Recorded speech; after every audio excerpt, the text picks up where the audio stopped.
Hello, my name is Vera KRICHEVSKAYA. I'm a director and producer of Fuck This Job documentary. I'm originally Russian, based in London. First of all, documentary was kind of new horizon for me. I was fan of docs, and I was watching, and around 2012, 10 years ago, I got feeling that I want to make my own story, and that's how I made my first documentary 10 years ago. As for Dozhd story, TVRain story, I was a part of the company, I was a member of the company, of the team, and at the same time I was a witness of very dramatic events that happened with the journalists in Russia. When I understood that Dozhd TVRain survived one of the biggest government attacks to the independent media, I saw them as a hero.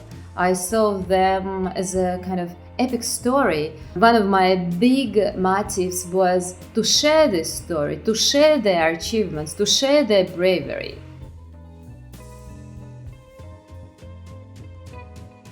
Dozhd team members are kind of narcissist people. They love to film themselves from the beginning. Back then, in 2008, 9, 10, we were launching the company. We didn't get content, we didn't get cameraman, we didn't get programs, nothing, but we decided to film ourselves. We thought, oh, it's television, we have to film something, so we will film ourselves. That's why when I started making this film, I understood that the archive is endless, and it took maybe 8 months for me just to select scenes. 10 years of archive. There were 2 archives. It's our broadcast archive and backstage archive. 8 months I was just selecting scenes that might work for the story. It was a nightmare. And my first cut, when I selected all the scenes, was 16 hours. 16 hours documentary. And from that point I started shorten them up to 100 minutes.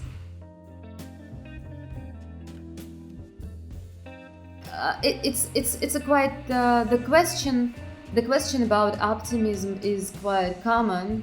We are not stupid. I'm not an optimist at all. Natasha, my main protagonist, she's in charge for optimism. I always was in charge of pessimism. So for us, optimism is kind of call to action. It's call to action. If you believe that you can change something, if you have a hope, do something. This is our optimism. That's not just kind of passive optimism to sit and think everything gonna be right. No, not at all. For us, optimism is call to action. As soon as we believe that we can change something, we work. Another part of this question is about tango, the title Tango with Putin. So I love the main title of the film, Fuck This Job. It is the slogan of TVRain company. But unfortunately, not every broadcaster in Europe tolerates F-word. So for BBC, we had to create another title, and it became a Tango with Putin. Our main protagonist, I cannot say I like this title, not at all. But I created myself, but I prefer Fuck This Job. Tango, it's a very specific dance with a very specific technique. It's a kind of game. All those 12 years, I think that Natasha, my main protagonist, she kind of had a game with Putin. She had to create many new ways to bypass the regime, to bypass the censorship, and it reminds me tango technique. So that's why I tango with Putin.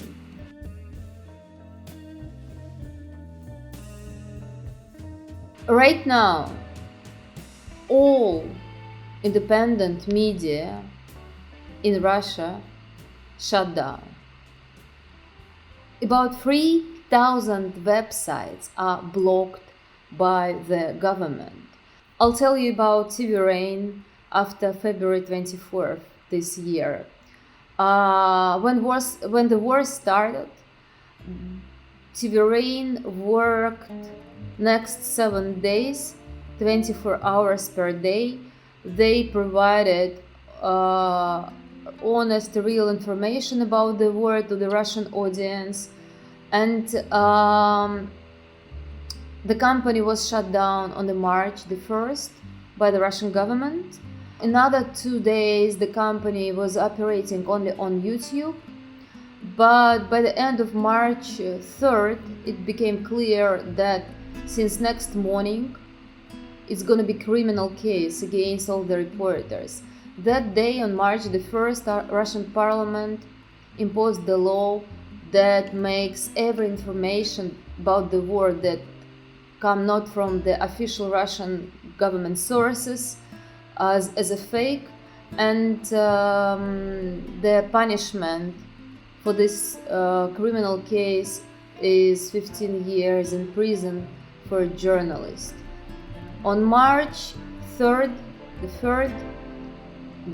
Natasha, the CEO of the company, and many reporters, we said goodbye for our audience. It was very emotional broadcast.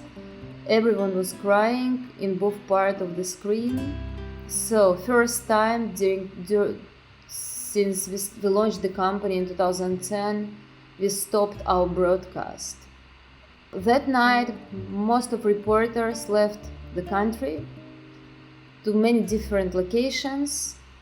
We were shocked next 3 weeks, but in March 21st, we relaunched kind of streamings on YouTube.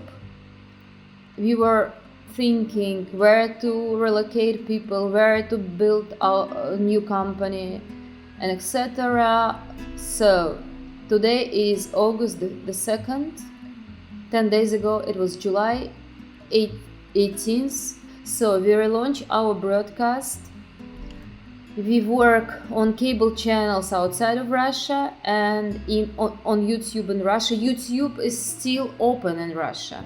Facebook, Twitter, Instagram are blocked. Our audience is coming back to our YouTube channel. During first week we got 3,600,000 unique viewers there. So step by step we will increase the amount of hours of news per day. So for Russians it's a really great event.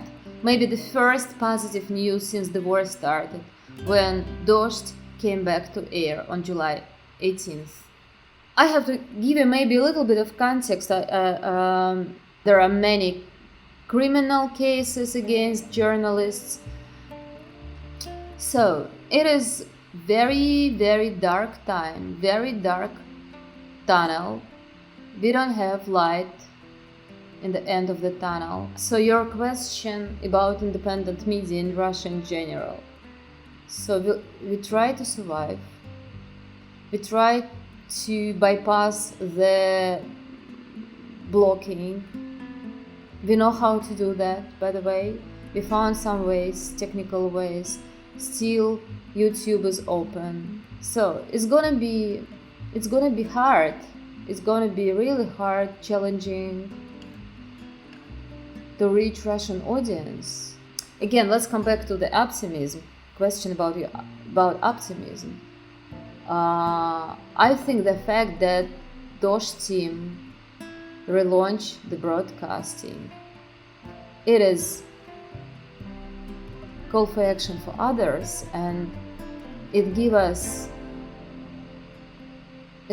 hope.